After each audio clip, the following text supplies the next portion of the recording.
Hello and welcome. Today I'm going to talk about my Penance brand Inquisitor build showcase. Back in Harvest League, I made a Penance brand assassin, and I had a lot of fun with that character. It's one of a few mapping-focused characters that I've played that I actually enjoyed. And with Return of Harvest in 3.13, I decided it's a perfect time to revisit that character, but of course make it better. Now the reason I'm doing this as a build showcase is I haven't really looked into a lot of the alternative gearing. I haven't really looked into how this build performs on a budget. This is just my character as it exists right now, and what my experiences were. Which is to say, I wanted a mapper, and this has been an amazing mapper. And also, despite being a map-focused character, it turned out to be a pretty damn good boss or two, as I've taken down all sorts of things including Maven, Uber Elder, Cortex, Oshabi, Cirrus, you name it. One thing I have tested is the build definitely doesn't need the Headhunter to function. In 80 or 100% Delirious maps, yeah, you start to notice the DPS loss there. Before that, not really, it just kind of blasts through. So now I'm going to talk a little bit about some of my gearing choices, my ascendancy choices, why I'm doing what I'm doing, and then quickly give a little bit of an overview for the build. Starting with the ascendancy. Why Inquisitor as opposed to Assassin? Well, Inquisitor as opposed to Assassin because it offers some new and different defensive options, which I wanted to leverage specifically to synergize with Headhunter. Normally, with a Headhunter, you get a lot of energy shield. And I see a lot of assassins making the big mistake of using the Glorious Vanity Jewel with Doryani for Corrupted Soul, which splits your damage 50-50 between life and energy shield. And if I didn't use a Headhunter, this would actually be a very good thing. I might have 10,000 combined life and ES, as opposed to around the 8,400 I have right now. But with Headhunter, this becomes a fatal flaw, where your effective life pool isn't your life plus your energy shield.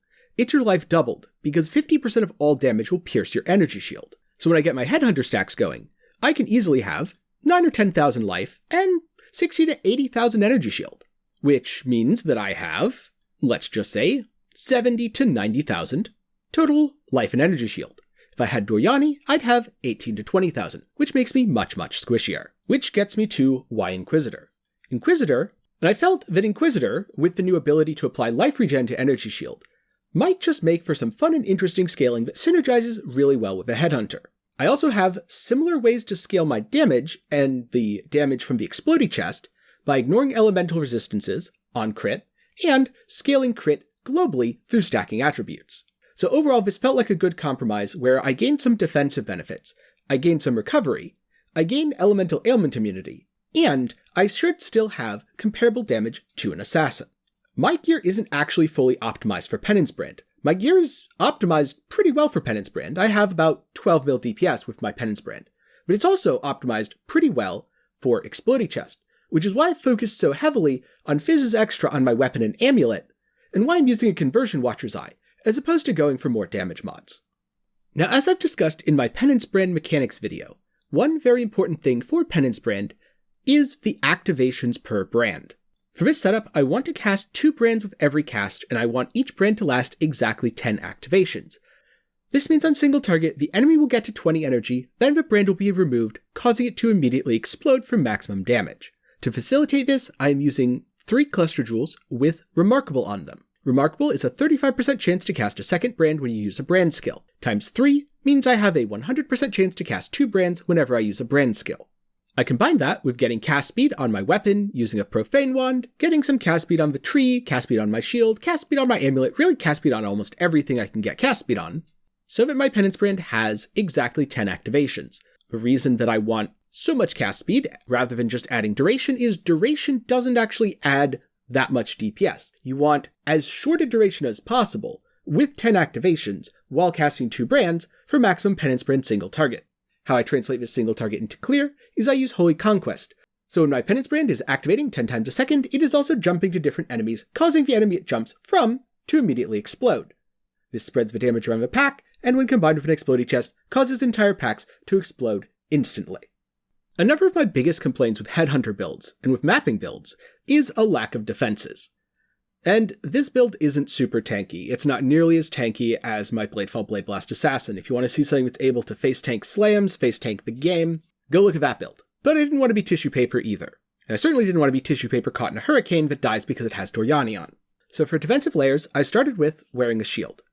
The shield allows me to have extra life and extra ES that I wouldn't have if I was dual wielding. It also lets me run 2 50% auras because I can have Socketed Gems have 15% reduced mana reservation. And, because it's a shield, I can have 2% max res, which is a great layer of defense against elemental damage. It also helps a little bit against Fizz because I've got a Taste of Hate, which converts over Fizz taken to Ellie. And speaking of, that's another defensive layer against Fizz. Then finally, I combine all of that with Hardened Scars. Hardened Scars gives me Fortify. Now maybe I could have shield charged for Fortify as well. That would have cost me something else in terms of links, and it would have been pretty awkward with my setup. On top of that, I add in a Steel Skin. This extends my EHP pool. Doesn't matter too much once Headhunter buffs start rolling, but it's really great before they start rolling. And finally, to top everything off, Enduring Cry, because Enduring Cry is insane on Inquisitor. Remember how earlier I said your life regen is applied to your energy shield?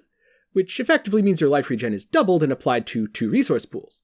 Well, as it turns out, Enduring Cry is life regen, which means it is essentially doubled and applied to 2 resource pools. Because I'm wearing a Headhunter, and because therefore I'm not using Doryani, this means I don't necessarily get to leverage both halves all the time, but it's still an insane amount of recovery, and it still means that if I take a big hit, and I'm not to say half health, and I Enduring Cry, both my life and my ES will instantly refill back to full. And then finally, the only problem that remained was a low total life pool, especially since I was being greedy and skipping life on my helmet. To solve this, I decided to not path the Scion life wheel, and instead use 4 Fatal Clusters. I was running 4 mediums anyway, and while Jules could have added a lot of damage with crit multi, it felt well worth it to add in the well-rolled Fatal Clusters and also use the suffixes to fix things like attribute requirements and resistances.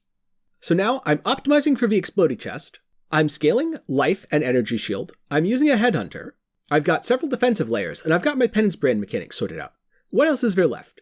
Well, there's the helmet. The helmet is where most of my Penance brand damage itself comes from. It is this pseudo-link Fizz Dispels monstrosity which I made, and if you want to see how it's made, I have a crafting video for that. If you like crafting videos, subscribe to the channel, ring the notification bell, and join the Discord, because I'm going to be making a lot more of them, and I'm going to be taking viewer feedback on some of the items that I should be crafting for those videos. The end result here is, I wanted a build that mapped as quickly as possible and was 100% Delirious Tier 16 viable, which Penance brand is. I wanted a build that did not feel bad when bossing, which again, it's not optimized for bossing, but I've done Deathless Maven, I've done Deathless Cirrus, and overall it definitely doesn't feel bad, because I have this massive amount of raw damage, even if not every aspect of a build is perfectly finely tuned for it, because again I'm optimizing for clear speed by optimizing Explodey Chest. Since Penance brand is base Fizz, Fizz's extra, while not perfect, is still a fair bit of optimization and does still help the single target. And what I ended up with was a very fast, very strong build that feels well worth the price tag of 200 to 300 exalts, and it feels like an absolute blast to play.